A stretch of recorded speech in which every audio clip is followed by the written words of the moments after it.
Okay, chapter 11. Sea of Monsters, Percy Jackson. See if this sounds any different. I'm sitting inside of a car this time. This is called, title of this chapter is called Clarice Blows Everything Up. You are in so much trouble, Clarice said. We just finished a ship tour we didn't want. Through dark rooms, overcrowded with dead sailors. We'd seen the coal bunker, the boilers, and engine, which huffed and groaned like it would explode any minute. We'd seen the pilot house and the powder magazine and gunnery deck. Clarice's favorite, with two Dahlgren smoothbore cannons on the port and starboard sides and a Brook 9-inch rifled gun, fore and aft, all specially refitted to fire celestial bronze cannonballs. Everywhere we went, dead Confederate soldiers stared at us, their ghostly bearded faces shimmering over their skulls. They approved of Annabeth.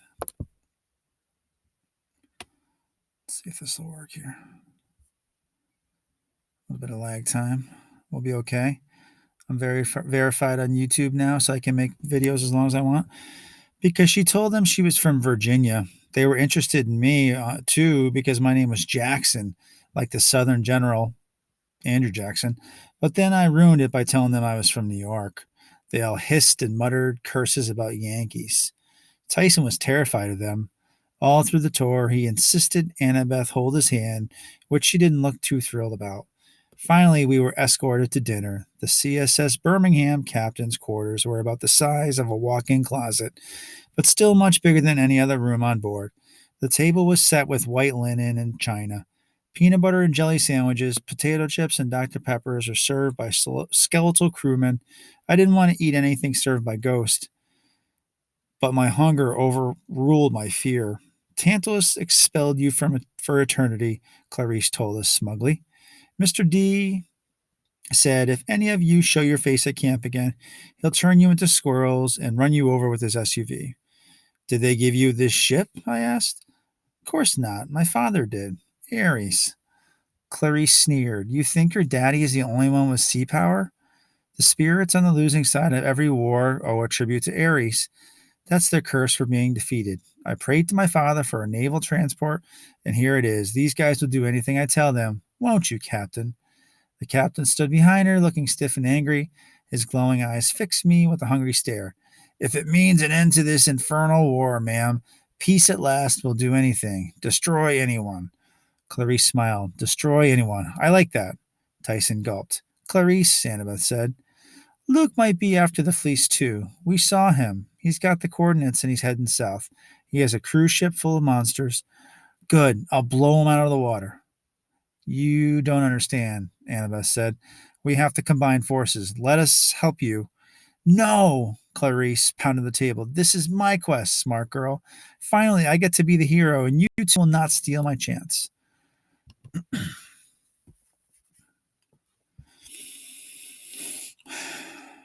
So, predict how that's going to turn out.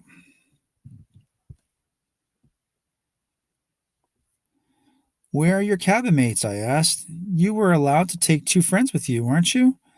They didn't. I let them stay behind to protect the camp. You mean even the people in your own cabin wouldn't help you? S up, Prissy. I don't need them, or you. Clarice, I said, Tantalus is using you. He doesn't care about the camp. He'd love to see it destroyed. He's setting you up to fail. No, I don't care what the Oracle. She stopped herself. What? I said. What did the Oracle tell you? Nothing. Clarice's eyes turned pink. All you need to know is that I'm finishing this quest and you're not helping. On the other hand, I can't let you go. So we're prisoners? Annabeth asked. Guests, for now. Clarice propped her feet up on the white linen tablecloth and opened another Dr. Pepper. Captain, take them below. Assign them hammocks on the berth deck. If they don't mind their manners, show them how we deal with enemy spies. The dream came as soon as I fell asleep. Grover was sitting at his loom, desperately unraveling his wedding train, when the boulder door rolled aside and the Cyclops bellowed, Aha! Grover yelped, Dear, I didn't. You were so quiet. Unraveling, Polyphemus roared. So that's the problem. Oh, no, I wasn't. Come. Polyphemus grabbed Grover around the waist and half carried, half dragged him through the tunnels of the cave. Grover struggled to keep his high heels on his hooves. His veil kept tilting on his head, threatening to come off. The Cyclops pulled into a warehouse sized cavern decorated with sheep junk. There was a wool covered Lazy Boy recliner and a wool covered television set, crude bookshelves loaded with sheep collectibles, coffee mugs shaped like sheep faces, plaster figurines of sheep, sheep board games, and picture books and action figures. The floor was littered with piles of sheep bones and other bones that didn't look exactly like sheep, the bones of satyrs who'd come to the island looking for Pan. Time to panic.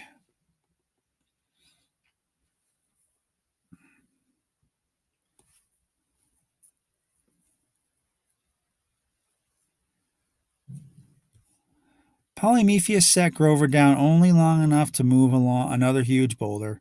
Daylight streamed into the cave, and Grover whimpered with longing. Fresh air. The Cyclops dragged him outside to a hilltop overlooking the most beautiful island I'd ever seen. It was shaped kind of like a saddle cut in half by an axe. There were lush green hills on either side and a wide valley in the middle, split by a deep chasm that was spanned by a rope bridge. Beautiful streams rolled to the edge of the canyon and dropped off in rainbow colored waterfalls. Parrots fluttered in the trees. Pink and purple flowers bloomed on the bushes. Hundreds of sheep grazed in the meadows, their wool glinting strangely like copper and silver coins. And at the center of the island, right next to the rope bridge, was an enormous twisted oak tree with something glittering in the lowest bough, the golden fleece. Even in a dream, I could feel its power radiating across the island, making the grass greener, the flowers more beautiful. I could almost smell the nature magic at work. I could only imagine how powerful the scent would be for a satyr. Grover whimpered. Yes, Polyphemus said proudly. See over there? Fleece is the prize of my collection. Stole it from heroes long ago, and ever since, free food. Satyrs come from all over the world like moths to flame. Satyrs, good eating. And now, Polyphemus scooped up a wicked set of bronze shears. Grover yelped, but Polyphemus just picked up the nearest sheep like it was a stuffed animal and shaved off its wool. He handed a fluffy mass of it to Grover. Put that on the spinning wheel, he said proudly. Magic cannot be unraveled. Oh, well, poor honey pie. Polyphemus grinned. Bad weaver, ha ha. Not to worry, that thread will solve problem. Finish wedding train by tomorrow.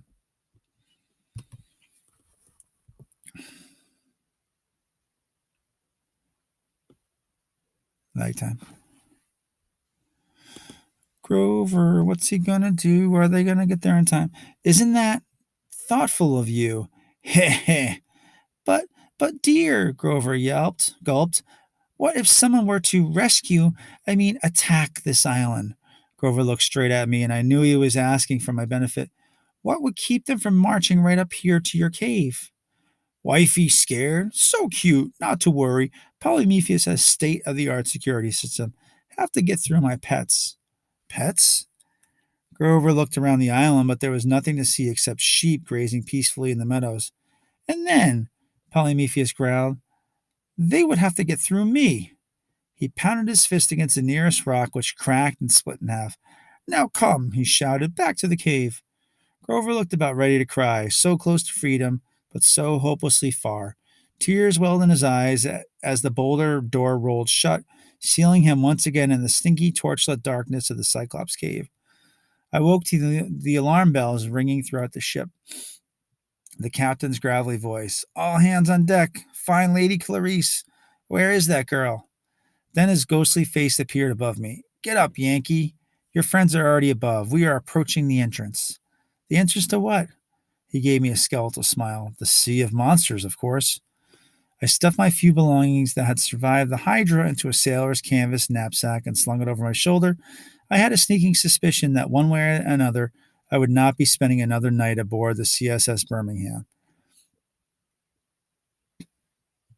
I was on my way upstairs when something made me freeze, a presence nearby, something familiar and unpleasant. For no particular reason, I felt like picking a fight. I wanted to punch a dead Confederate. The last time I'd felt like that kind of anger. Instead of going up, I crept to the edge of the ventilation grate and peered down into the boiler deck.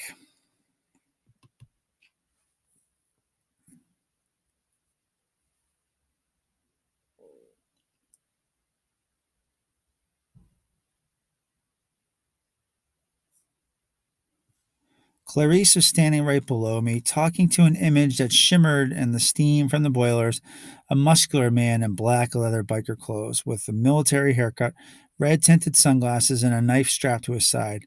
My fists clenched. It was my least favorite Olympian, Ares, the god of war. I don't want excuses, little girl, he growled. Yes, father, Clarice mumbled. You don't want to see me mad, do you? No, father. No, father, Ares mimicked. You're pathetic. I should have let one of my sons take this quest. I'll succeed, Clarice promised, her voice trembling. I'll make you proud. You better, he warned. You'd asked for this quest, girl.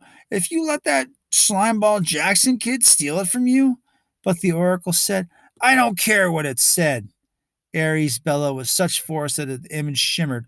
You will succeed, and if you don't, he raised his fist. Even though he was only a figure in the steam, Clarice flinched.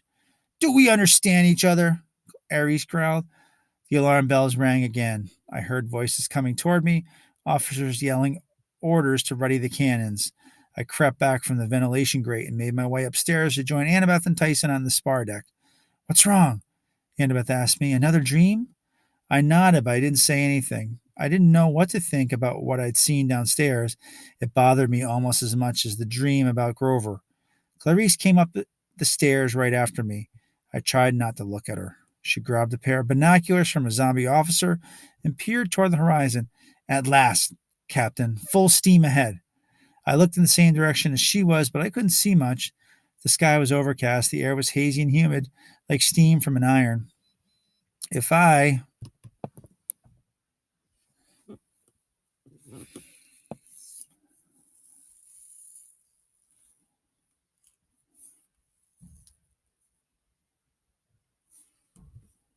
squinted real hard, I could just make out a couple dark, fuzzy splotches in the distance.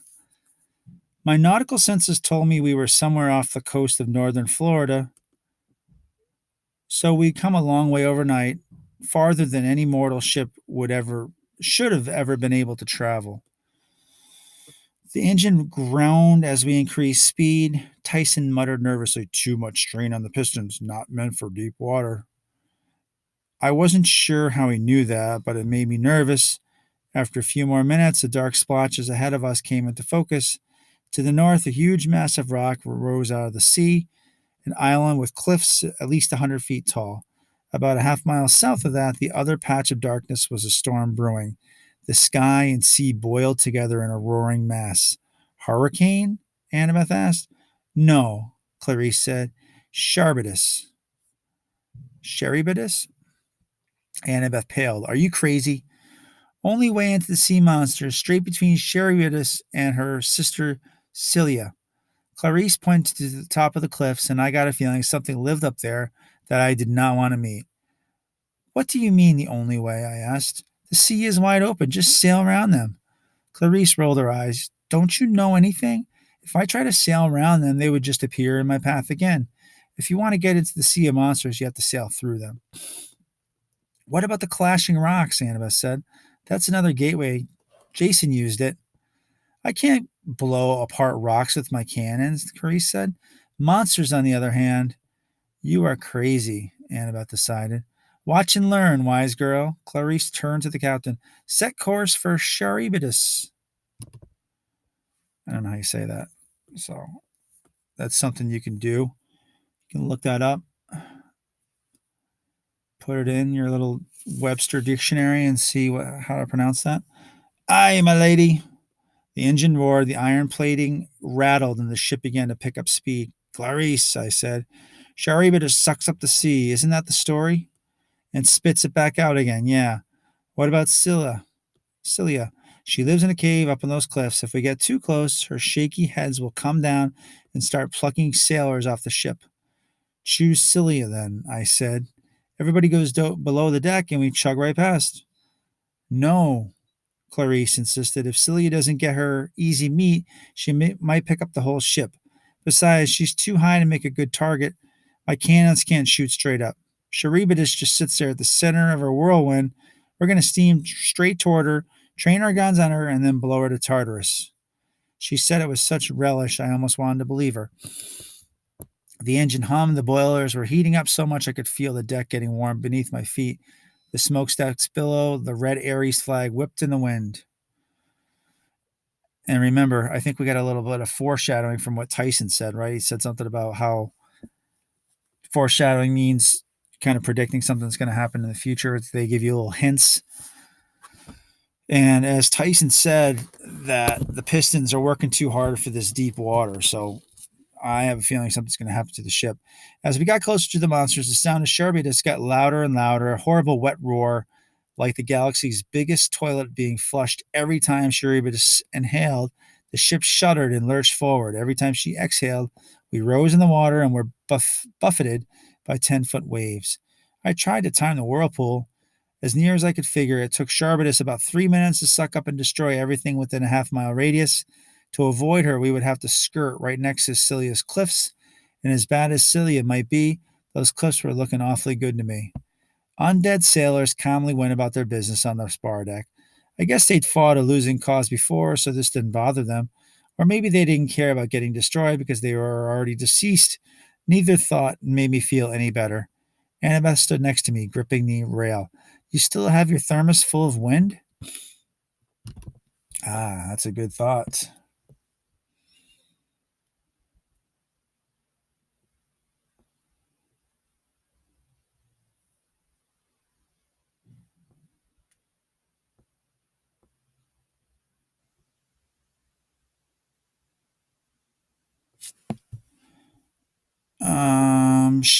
I nodded, but it's too dangerous to use a whirlpool like that.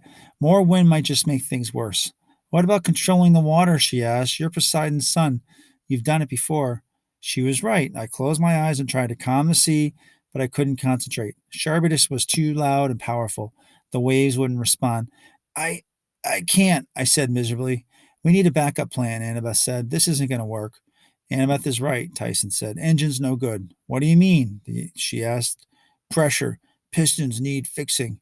Before he could explain, the cosmic toilet flushed with a mighty roar. The ship lurched forward, and I was thrown to the deck. We were in the whirlpool. Full reverse! Clarice screamed above the noise. The sea churned around us, waves crashing over the deck. The iron plating was now so hot it steamed. Get us within firing range. Make ready starboard cannons. Dead Confederates rushed back and forth. The propeller grinded into reverse, trying to slow the ship, but we kept sliding toward the center of the vortex. A zombie sailor burst out of the hold and ran to Clarice. His gray uniform was smoking. His beard was on fire. Boiler room overheating, ma'am. She's gonna blow. Well, get down there and fix it. Can't, the sailor yelped. We're vaporizing in the heat. Clarice pounded the side of the casemate. All I need is a few more minutes, just enough to get in range. We're going in too fast, the captain said grimly. Prepare yourself for death. No, Tyson bellowed. I can fix it. Clarice looked at him incredulously. You? He's a Cyclops, Annabeth said. He's immune to fire and he knows mechanics. Go, yelled Clarice.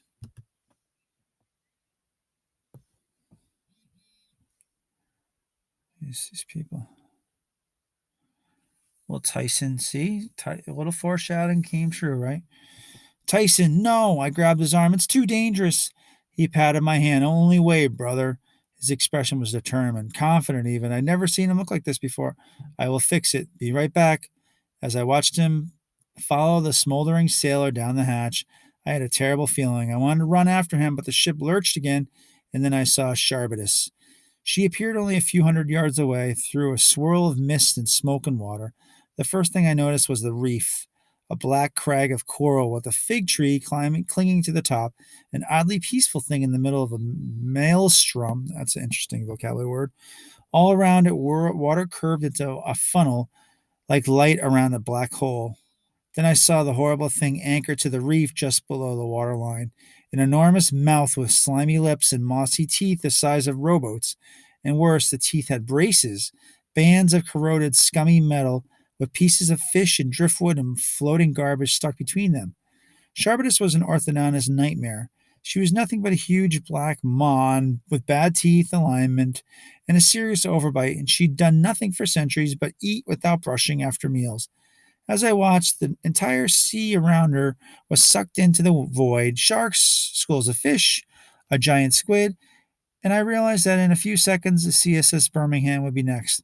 Lady Clarice, the captain shouted. Starboard and forward guns are in range. Fire, Clarice ordered. 3 rounds were blasted into the monster's maw. One blew off the edge of an incisor, another disappeared into her gullet. The third hit one of Charbonnis's retaining bands and shot back at us, snapping the Ares flag off its pole. Again, Clarice ordered. The gunners reloaded, but I knew it was hopeless. We would have to pound the monster 100 more times to do any real damage, and we didn't have that long. We were being sucked in too fast. Then the vibrations in the deck changed. The hum of the engine got stronger and steadier. The ship shuddered, and we started pulling away from the mouth. Tyson did it, Annabeth said.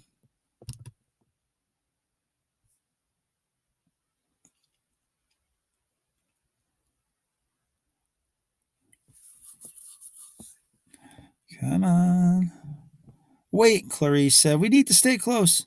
We'll die, I said. We have to move away.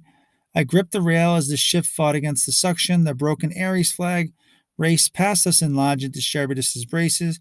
We weren't making much progress, but at least we were holding our own. Tyson had somehow given us just enough juice to keep the ship from being sucked in. Suddenly, the mouth snapped shut. The sea died to absolute calm. Water washed over Sherberdis. Then, just as quickly as it had closed, the mouth exploded open, spitting out a wall of water, ejecting everything inedible, including our cannonballs, one of which slammed into the side of the CSS Birmingham with a ding like the bell on a carnival game. We were thrown backward on a wave that must have been 40 feet high. I used all my willpower to keep the ship from capsizing, but we were still spinning out of control, hurtling toward the cliffs on the opposite side of the strait. Another smoldering sailor burst out of the hold. He stumbled into Clarice, almost knocking them both overboard. The engine is about to blow. Where's Tyson? I demanded. Still down there, the sailor said, holding it together somehow, though I don't know how much longer. The captain said, we have to abandon ship. No, Clarice yelled. We have no choice, my lady. The hull is already cracking apart. She can't. He never finished his sentence. Quick as lightning, something brown and green shot from the sky, snatched up the captain and lifted him away. All that was left were his leather boots. Celia! A sailor yelled, and another column of reptilian flesh shot from the cliffs and snapped him up. It happened so fast it was like watching a laser beam rather than a monster. I couldn't even make out the thing's face, just a flash of teeth and scales. I uncapped Riptide and tried to swipe at the monster as it carried off another deckhand, but I was way too slow.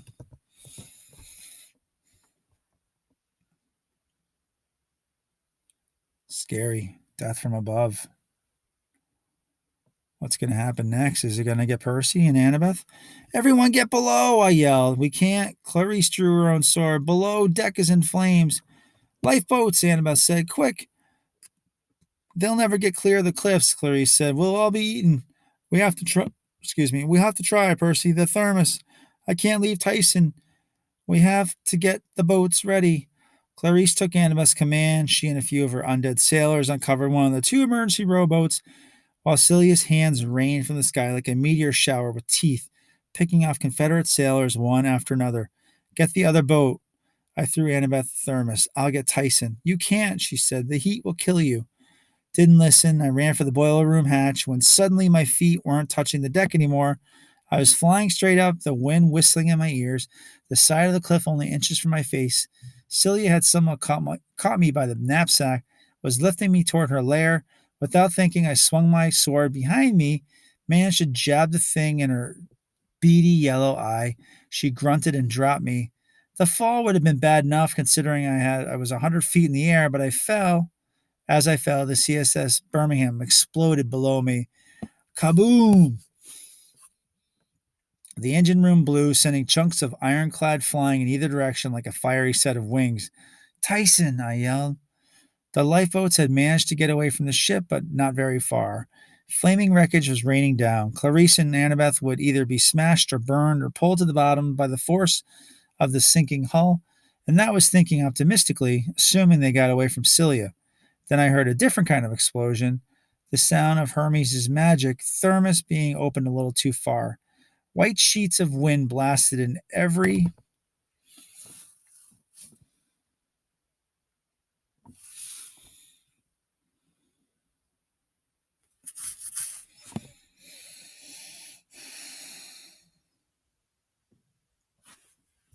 direction, scattering the lifeboats, lifting me out of my free fall, and propelling me across the ocean. I couldn't see anything. I spun in the air, got donked on the head by something hard, and hit the water with a crash that would have broken every bone in my body if I hadn't been the god of the son of the sea god. Last thing I remember was sinking in a burning sea, knowing that Tyson was gone forever, and wishing I were able to drown.